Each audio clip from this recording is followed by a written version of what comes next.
Good morning to all. कुछ देर wait कर लेते हैं, कुछ लोग आ रहे हैं, ज्वाइन कर रहे हैं। अभी 1 मिनट और वेट कर लेते हैं, उसके बाद क्लास स्टार्ट करते हैं। बेसिकली आज डिस्कस करेंगे सिलेबस जो मिड सेम के लिए है, और आप लोग का जो डाउट होगा उससे वो डिस्कस करेंगे।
चलिए ठीक है, जो आए नहीं आए तो कोई दिक्कत नहीं है। ये आवाज सुन रहे हैं ना? ऑडिबल है ना वॉइस? Hello, okay. तो देखिए, फर्स्ट ऑफ ऑल हम सिलेबस आपको दिखाना चाहते हैं क्या क्या है, क्या क्या कवर हुआ है।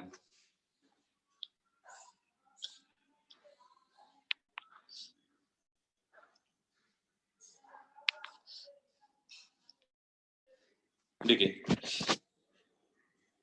स्क्रीन शेयर हो रहा है?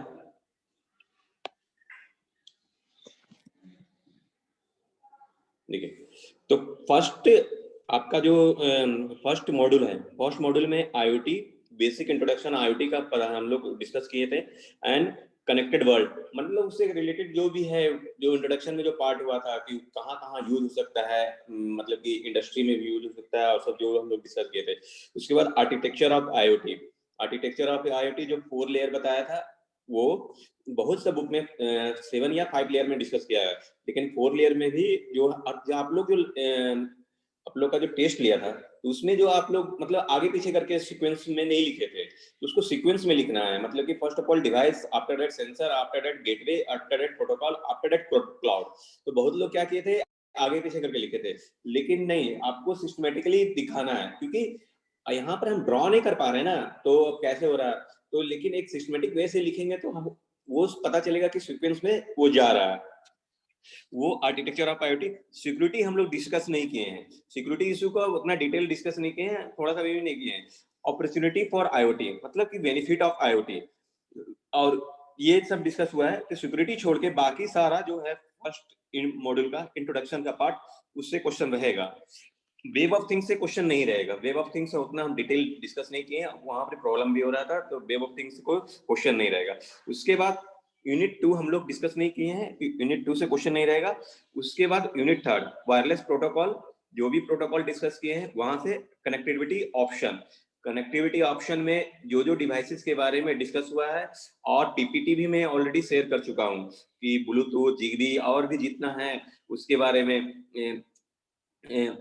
थ्रेड, तो जितना है उसका मतलब कि जो भी कैरेक्टरिस्टिक्स है उसमें से कोई ऑब्जेक्टिव टाइप का ही क्वेश्चन रहेगा, उसमें से ही कुछ क्वेश्चन रहेगा कि इसका रेंज क्या है, इसका जो भी ये स्पेसिफिकेशन है उससे रिलेटेड क्वेश्चन आपका वो रहेगा। उसके बाद डेटा स्टोरेज में हम लोग डिस्कस किए थे managing high rate sensor data, processing data stream, data consistency and intermittently connected to disconnected environment. ये पूरा डिटेल नहीं था, लेकिन डेटा कंसिस्टेंसी हम लोग डिस्कस किए थे, आउटलायर हम लोग, आउटलायर एनोमलीज ये दोनों सेम चीज है, तो आउटलायर हम लोग डिस्कस किए थे, तो इससे क्वेश्चन रहेगा। उसके बाद आपका जो फोर्थ यूनिट से हम लोग स्मार्ट बिल्डिंग का डोमेन स्पेसिफिकेशन देखे थे, कि जैसे कि डोमेन स्पेसिफिकेशन में मतलब कि पर्टिकुलर सेंसर के बारे में लिखना है, जैसे कि हम बताए थे पर्टिकुलर सेंसर, उसके बाद उस सेंसर का यूज कैसे हो रहा है। मान लीजिए कि हम बोल रहे हैं कि टेम्परेचर सेंसर, तो टेम्परेचर सेंसर का क्या यूज होगा, रूम का टेम्परेचर मॉनिटर करने के लिए, या अगर बिल्डिंग में यूज रहे हैं तो बिल्डिंग का मॉनिटर यूज टेम्परेचर मॉनिटर करने के लिए, और इसके बेसिस पर हम एसी ऑन या फैन ऑन ऑफ कर सकते हैं। तो ये उसी तरह आपको लिखना है जैसे कि लक्स सेंसर, तो लक्स इसका benefit domain specification lux sensor का, तो लक्स सेंसर का क्या होगा डोमेन स्पेसिफिकेशन, ये सेंस करेगा लाइट इंटेंसिटी, और लाइट इंटेंसिटी सेंस करेगा according to sensor threshold value, our bulb will be on और ऑफ, मतलब कि वो हम लोग सेट कर सकते हैं। उसी तरह हम लोग सिर्फ अभी स्मार्ट बिल्डिंग का ही डिस्कस किए हैं, बिल्डिंग के लिए डोमेन स्पेसिफिकेशन किए हैं, तो बिल्डिंग से ही रिलेटेड क्वेश्चन सिर्फ होगा। और smart health, home automation, sorry home automation का किए थे, बिल्डिंग का नहीं, होम ऑटोमेशन का किए हैं, तो होम ऑटोमेशन से ही रिलेटेड क्वेश्चन रहेगा। स्मार्ट बिल्डिंग चाहे आपका स्मार्ट हेल्थ और लोकेशन ट्रैकिंग से क्वेश्चन नहीं रहेगा। तो यहीं से आपका पूरा टोटल क्वेश्चन आपका रहने जा रहा है। इसमें से किन्हीं को कुछ डाउट है या कुछ क्वेश्चन के रिलेटेड या सिलेबस से रिलेटेड तो पूछ सकते हैं।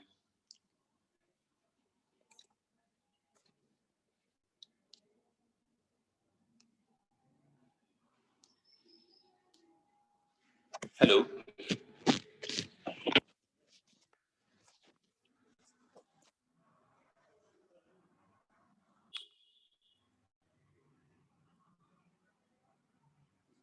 एब्रिविएशन वगैरह भी दीजिएगा सर। क्या चीज? हेलो, हाँ अभिषेक, एब्रिविएशन वगैरह, फुल फॉर्म वगैरह, एब्रीविएशन, एब्रीविएशन देखो, फुल एब्रीविएशन फॉर्म तुम्हारे वगैरह भी समझने के लिए दीजिएगा। है, तो वो सब पूछेंगे नहीं, वो सब क्वेश्चन नहीं रहेगा। तो वो तुम्हारे समझने के लिए वो जो पीपीटी में था वो सब रहेगा, एब्रीविएशन उतना इंपॉर्टेंस नहीं है। लेकिन हाँ स्पेसिफिकेशन से रहेगा, मतलब कि किसी का रेंज भी स्पेसिफिकेशन था, फिर कितना पावर यूज हो रहा है, वो सब रहेगा। वो मेन यूजेज कहाँ पर हो सकता है, जो कि लार्ज स्केल में कौन कौन यूज हो रहा है, तो वो सब रह सकता है जो डिवाइसेस का है। फिर प्रोटोकॉल से रिलेटेड, जैसे कि कुछ प्रोटोकॉल्स है कि नेटवर्क में यूज हो रहा है, तो वो क्वेश्चन रह सकता है कि ये बेसिकली कहाँ पर यूज हो रहा है, क्लाउड के लिए कौन सा प्रोटोकॉल है, ये रह सकता है। तो ये सब चीजें थोड़ा थोड़ा सा ट्विस्ट करके थोड़ा थोड़ा सा क्वेश्चन रहेगा। और ऐसा ऐसा नहीं है कि जो डिस्क्रिप्टिव है, हम बेसिकली डिस्क्रिप्टिव के लिए बता रहे हैं, जहां पर डायग्राम टाइप का है बनाने का, जो तो वहां सिस्टमैटिक आपको लिखना है। डायग्राम तो बना नहीं पाएंगे, तो स्टेप बाय स्टेप इनिशियल कौन सा आएगा, उसके बाद नेक्स्ट कौन सा आएगा, उसके बाद कौन सा नेक्स्ट आएगा। एरो भी नहीं देंगे तो भी हम लोग को समझ में आ जाएगा कि इसके बाद ये प्रोसेस आप पूरा बेटर वे से समझ रहे हो। तो ये चीज आपको ध्यान रखना है थोड़ा सा। हाँ, न्यूमेरिकल एक जरूर रहेगा, जो हम आउटलायर का बताए हैं, न्यूमेरिकल तब डेफिनेटली एक रहेगा इसके लिए लॉन्ग क्वेश्चन में। और न्यूमेरिकल्स में ऐसा नहीं कि सिंपल एक न्यूमेरिकल्स रहेगा, मतलब कि ये दोनों मिला के रहेगा, कि क्यू फैक्टर से भी और आउट बॉक्स मिला के दोनों मिला के रहेगा, तो दोनों आपको पढ़ना जरूरी है। जो जो न्यूमेरिकल का न्यूमेरिकल वाली क्लास नहीं किए थे तो वो पूछ लीजिएगा, या किन्हीं से समझ क्यू लीजिएगा, या फैक्टर वाला हमसे आज भी पूछ क्लास सकते करवा हैं। दीजिए ना। हाँ कोमल बोलो, क्यू फैक्टर वाला आवाज एक कट बार रहा है और, कोमल तुम्हारा। क्यू फैक्टर वाला एक बार क्या और चीज? क्लास, क्यू फैक्टर को न्यूमेरिकल एक बार और करवा दीजिए सर। हाँ अभी करवा देते हैं। यस, एक क्वेश्चन करवा दीजिए सर। एक मिनट, क्यू फैक्टर का भी हम कर देते हैं क्लास।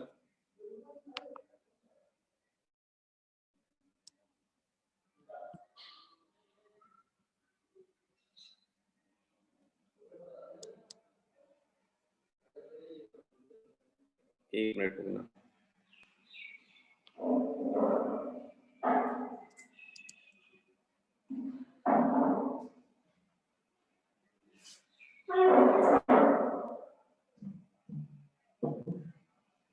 देखो, मान लो कि ये क्वेश्चन है, स्क्रीन शेयर हो रहा है, क्वेश्चन है जिसमें रैंडम डेटा दिया हुआ है कि 167, 180, 188, 177, 181 और 185, 189।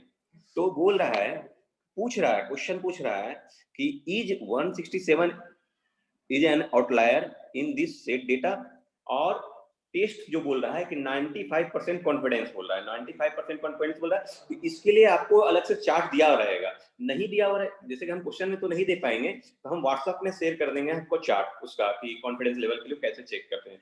इसमें फर्स्ट ऑफ ऑल जो भी है, दोनों टेस्ट सीरीज, दोनों टेस्ट के लिए फर्स्ट ऑफ ऑल आपको डेटा को असेंडिंग ऑर्डर में लिखना है और अरेंज करना है। तो फर्स्ट ऑफ ऑल हम लोग डेटा को असेंडिंग ऑर्डर में, स्टेप 1 असेंडिंग ऑर्डर में डेटा को लिख दिए। जब डेटा को असेंडिंग ऑर्डर में लिखने के बाद हम लोग क्यू का वैल्यू फाइंड आउट करेंगे। फाइंड आउट करेंगे, तो क्यू का वैल्यू फाइंड आउट करने के लिए जो जिस डेटा से आपको बोल रहा है वो डेटा के करस्पॉन्डिंग डेटा, मतलब उससे नियरेस्ट डेटा माइनस जो डेटा है वो, मान लीजिए कि हम सारा का पोजीशन लिख रहे हैं, ये 167 x1 है, 177 x2 पर है, 180 x3 पर है, 181 x4 पर है, 185 x5 पर है और 188 x6 पर है, मतलब कि पोजीशन है n1 1 2 3 4 5 6 है। तो Q इक्वल टू होगा जिस डेटा से बोला था उसके नियरेस्ट कौन सा पोजीशन पर है, x2 है, तो x2 minus x1 upon maximum जितना लेंथ रहेगा। देखिए Q टेस्ट मैक्सिममली 3 से 7 डेटा या 10 11 12 डेटा के लिए ही यूज होता है, ज्यादा बहुत लार्ज स्केल पे डेटा के लिए नहीं यूज होता है। तो मैक्सिमम क्या है, 6 पोजीशन, x6 माइनस x1, तो x2 माइनस x1, x2 के पोजीशन पर कौन सा है, ये 177, तो 177 माइनस 167 10 अपॉन 188 माइनस 167 21, तो ये कितना वैल्यू आया, 0.47। अब ये Q का जो वैल्यू आपका आया, ये जो वैल्यू है, ये वैल्यू शुड बी जो क्रिटिकल वैल्यू से ग्रेटर देन, तब ये आउटलायर होगा, अदरवाइज नहीं होगा। तो हम लोग को टेबल से देखेंगे, जो आपका क्रिटिकल वैल्यू है टेबल पर दिया हुआ रहता है। तो टेबल ये है, मान लीजिए कि नंबर ऑफ लेंथ 3 रहेगा, 3 नंबर ऑफ लेंथ के लिए ये है, ये 3 1 से नहीं स्टार्ट हुआ, यहाँ 3 से हुआ, क्योंकि 1 2 आपको डेटा रहेगा नहीं, 1 2 डेटा 2 डेटा में तो आप जनरली कंपेयर नहीं करने का जरूरत पड़ेगा, तो नहीं रहेगा। तो ये 3 डेटा के लिए है, ये 4 डेटा, 3 डेटा के लिए 90% क्रिटिकल वैल्यू। मैं फिर से इसका टेबल बना देता हूँ अच्छे से, यहीं पर बगल में बना रहा हूँ।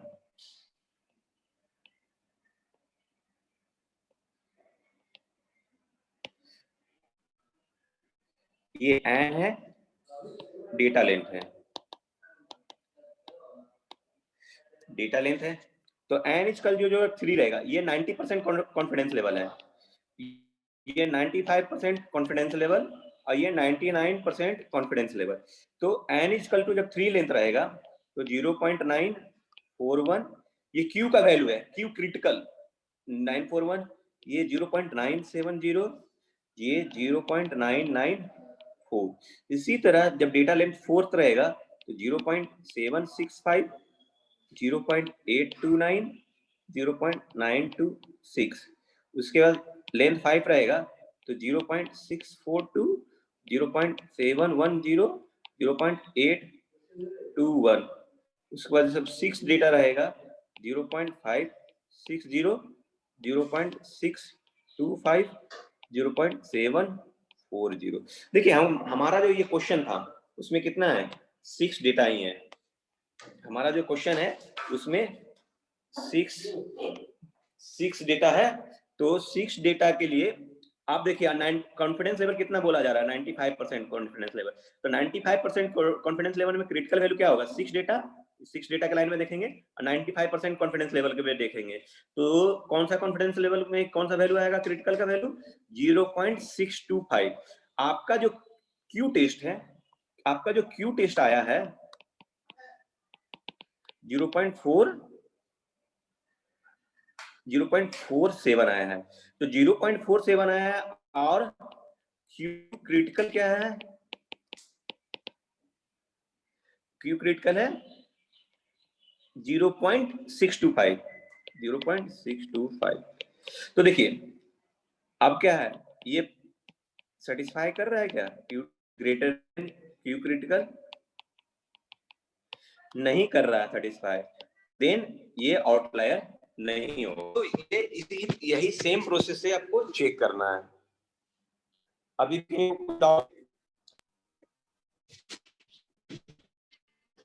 हुआ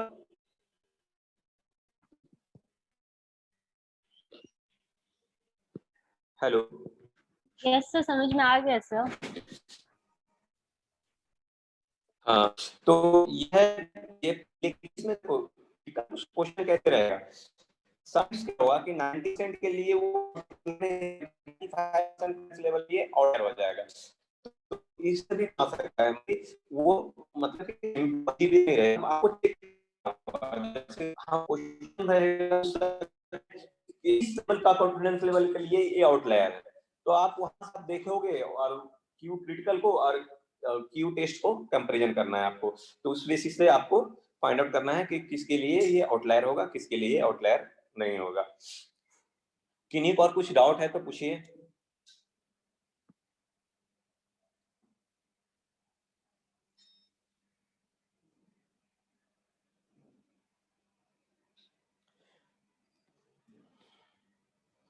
ठीक है, अगर कोई डाउट नहीं है तो मतलब कि अपना प्रिपरेशन कीजिए।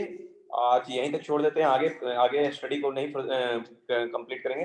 फोर्थ यूनिट में ज्यादा कुछ नहीं है, फोर्थ यूनिट में और बाकी सिमिलर वे से है, तो उसको सेंसर का डिस्कस कर लेंगे।